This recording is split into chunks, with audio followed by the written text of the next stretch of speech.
Before we go for the upcoming parts on this series of controversy between the nations, right from the dawn of civilization which ignites wars at different times at the cost of the lives of innocent citizens, and squandering huge national wealth, we desire to go through various deliberations of politicians, historians and philosophers all over the world. The use of the term primitive makes reference to the underdeveloped mode of production, the way in which we produce the resources needed to sustain and reproduce ourselves. The use of the word communism makes reference to the advanced relation of production, the way in which we distribute and allocate these resources. Although the way in which we produced resources was primitive, because we didn't yet have advanced tools and machinery, the way in which we distributed resources was advanced, because everything was commonly owned and based on egalitarian social relations. Full communism, which we'll review in a future video, is based upon both an advanced mode and relation of production. Under primitive communism, humans procured the resources needed for their survival by collectively hunting and gathering. These resources were then shared with all members of their collective based on their individual needs. What was produced was immediately consumed. The few items that existed for extended periods of time, such as hunting tools and housing, were owned communally. While personal property did exist under primitive communism, private property did not. Personal property includes objects that are movable and intended for direct personal use. Private property includes objects that are unmovable and intended for the generation of more wealth, without the owner having to perform labor. Because private property didn't exist, economic disparity also didn't exist. And because economic disparity didn't exist, classes didn't exist. As Frederick Engels explains in The Origin of the Family, Private Property, and the State, social disparities between man and woman also didn't exist. However, with the rise of the Neolithic Revolution, during which farming and animal herding came about, social classes began to form, and primitive communism came to an end, eventually leading to slave society. This is primitive communism. The main topics that we will deal with are socialism versus communism, what is the role of money, are there classes in socialism, the transitional period, the Paris Commune, and was Marx a centralist or a decentralist, Lassalleanism, socialism in one country and the international revolution, and finally, the socialist state. Alright, let's get to it. Hello comrades, it's the Finnish Bolshevik. This time we're gonna be taking a look at a video by Cock Philosophy called Marx Was Not a Quote-Unquote Statist. Every now and then you see people who try to reinterpret Marx. They'll read Marx and then they'll say, oh well, this is what Marx said, but it's not actually what he said. Or everything you know about Marx is wrong, and in reality, Marx meant something completely different than what people think. And this video is about if Marx was a statist, so if Marx wanted a state. But it's a little bit of a strange question, because if somebody is an anti-statist, then that means that they want the state to go away. If they're a statist, that means that they support a state. But Marxism is a little different, because Marxism sees the state as a historical phenomena, like the state arises because there are conditions that give rise to it. There's a reason why the state exists, but the state will not exist for all time. It's a temporary historical phenomena. So, if somebody asks me, is Marx a statist? Well, I mean, not really, but I also wouldn't call him an anti-statist. Both of those are very misleading. I suppose in the grand scheme of things, Marx would be against the state. But then again, in most of these statist versus anti-statist debates, Marx ended up on the statist side. So I think the whole question is misleading, but let's just take a look at the video and then we'll talk about the details.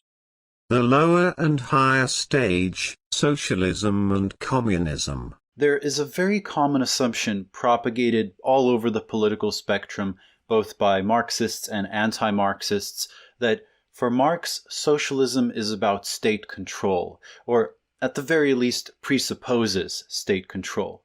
And this isn't that surprising. After all, in the Communist Manifesto, the most widely read Marx and Engels text, Marx lists 10 measures to be done immediately after the working class seizes state power, and these involve massive nationalization and strict centralization.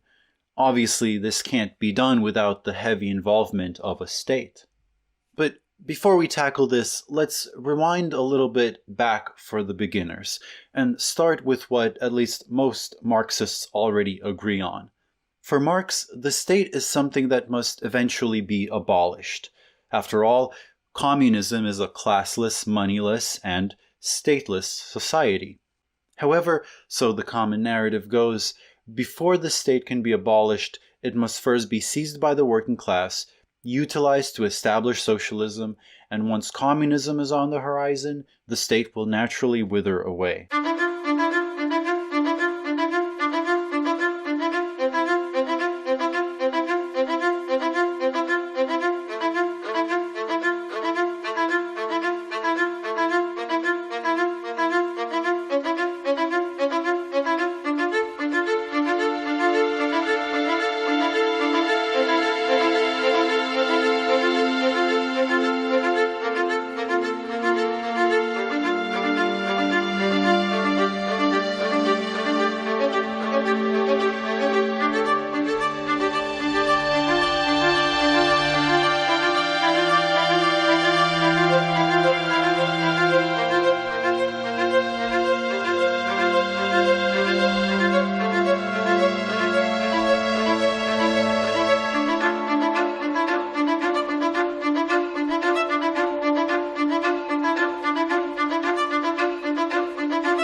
Technically, the workers should overthrow and destroy the bourgeois state and replace it with their own state, not simply recreate a bourgeois state.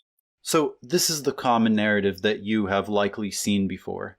First, you have capitalism, markets, the state, classes, all that.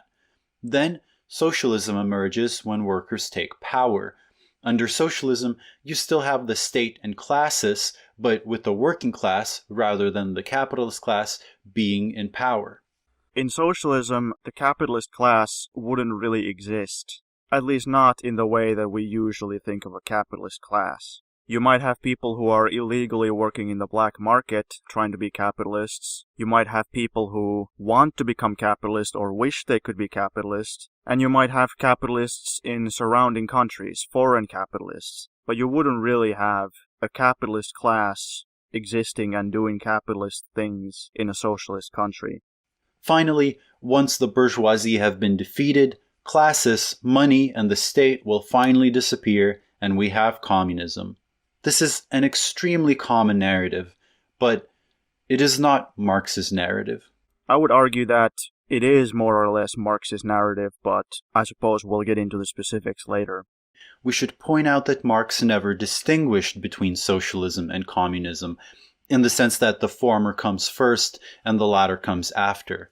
He didn't use the word socialism that often, preferring to use communism. And when he did use it, he usually used it interchangeably with communism, as they were generally used interchangeably in the socialist theory of his time. The only times that Marx or Engels actually distinguished socialism from communism was when they used socialism to refer to socialist tendencies they were against. That's technically true, but it's used in a bit of a misleading way. Communism is a French word. I think it probably comes from the French utopians. Socialism is a German word.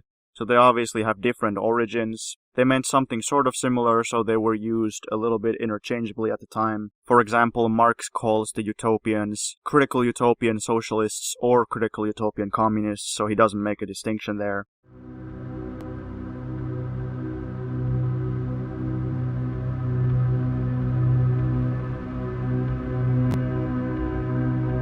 Through the years 1845 and 1846, Marx and Engels would write a set of manuscripts. These manuscripts would later become the German ideology. This manuscript would end up becoming arguably the very first real concrete Marxist work.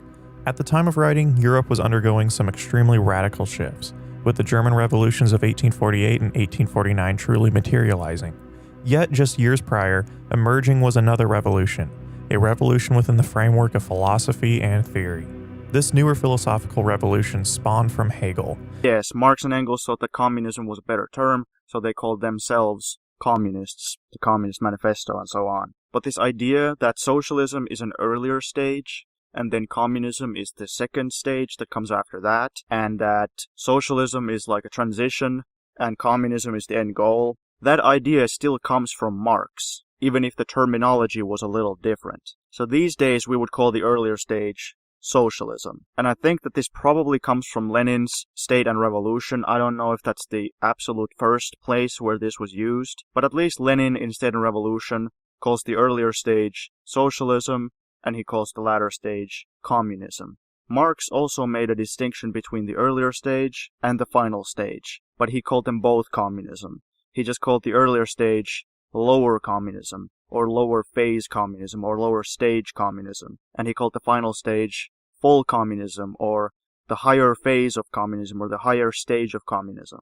So this idea that there is an earlier stage where the workers have already taken over the means of production, the factories, the workplaces, and that there is a later stage where the state withers away, this still all comes from Marx. The only difference is that Marx didn't call the first stage socialism, he called it lower stage communism. One of the things that made Marx wrong was Marx believed that capital would flow into the hands of fewer and fewer people, and that the dissociation between the rich and the poor would become more extreme as capitalism developed. And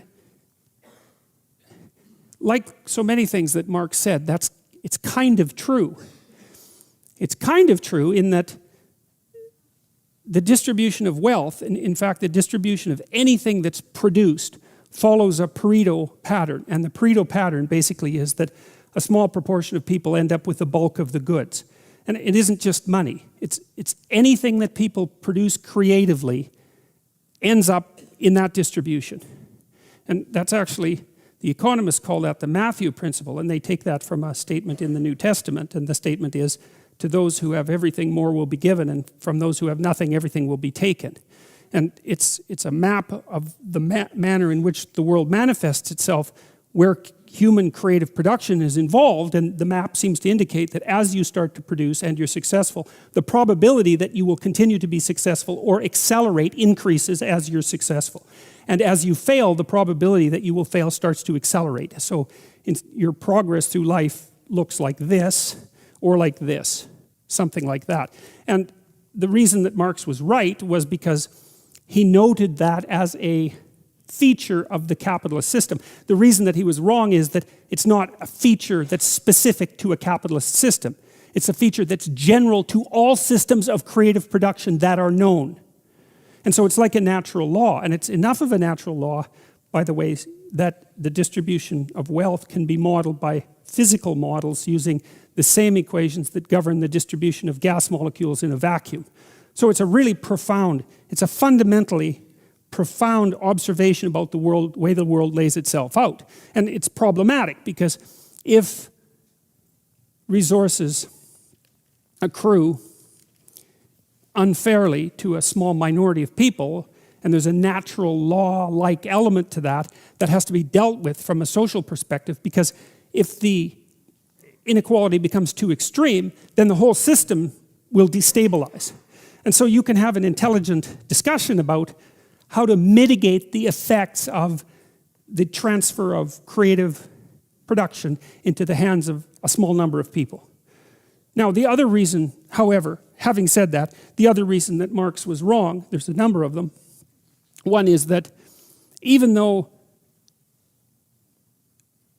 creative products end up in the hands of a small number of people, it's not the same people consistently across time. It's the same proportion of people. And that's not the same thing. You know, like imagine that there's water going down a drain, and you say, well, look at the spiral. It's permanent. You think, well, the spiral's permanent, but the water molecules aren't. They're moving through it. And it's the same in some sense with the Pareto distribution, is that there's a 1%, and there's always a 1%, but it's not the same people. The stability of it differs from culture to culture, but there's a lot of movement in the upper 1%, a tremendous amount of movement. And one of the reasons for that movement is that things get large, and then they get too large, and then they collapse.